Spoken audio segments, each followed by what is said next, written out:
ఇలాంటిదేదో చేస్తావని ముందే నా జాగ్రత్తలో నేనున్నాను. నేను అక్కడ సైన్ చేసే ముందు నువ్వు ఇక్కడొకటి ఇక్కడొకటి సంతకాలు పెట్టు. నేను సంతకం పెట్టమేంటి? ఏంటిది? నువ్వు జస్ట్ నాకు 5 lakhs బాకీ ఉన్నట్టు స్టాంప్డ్ అగ్రిమెంట్. నాన్సెన్స్. నేను నీకు బాకీ అంటే కట్నం తెచ్చాగా. అయినా మీ బాబు 2 లక్షలాగా ఇస్తా.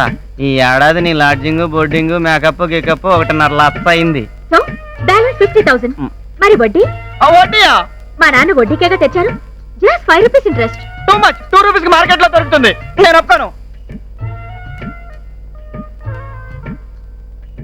అమ్మో 1,20,000. ఎగ్జాక్ట్లీ. ఇంకా ఇప్పుడు ఇంట్లో ఇంటి పని, వంట పని, తోట పని, చివరికి లాండ్రీ పని కూడా నేనే చేస్తున్నాను. ఎవరి కోసం? నువ్వు ఇంటి కోళ్ళవి. ఈ డైవర్స్ ఇస్తే ఇక కానుగా.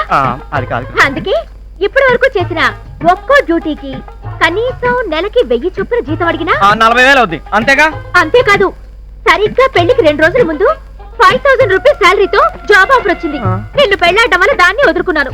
సో 60,000 నష్టం. ఇదొకటా? ఇదే కాదు, నా పెళ్లి ఘనంగా సెలబ్రేట్ చేయడానికి మా నాన్న 2 lakhs ఖర్చు పెట్టారు. అది కాంపన్సేట్ చేయాల్సిందే. అంత అయ్యి ఉండదు. నేను నమ్మను. అసలు పాయింట్ ఇంకొకటి ఉంది. ఎంత సాదా సీదా కాల్గాల దగ్గరికి వెళ్ళినా నైట్కి మినిమం 500 ఛార్జ్ చేస్తుందట. సో ఏడాదికి ఎంత అవుతుంది? ఇది అన్యాయం. నేను నిన్ను అసలు ముట్టుకోలేదు. నేను వద్దలేదు. ముట్టుకున్నా ముట్టుకోకపోయినా గదిలో గడిపితే చాలు ఛార్జ్ చేస్తారట. ఆ లెక్కన 365 ఇంటూ 500. అమ్మో 1,82,500.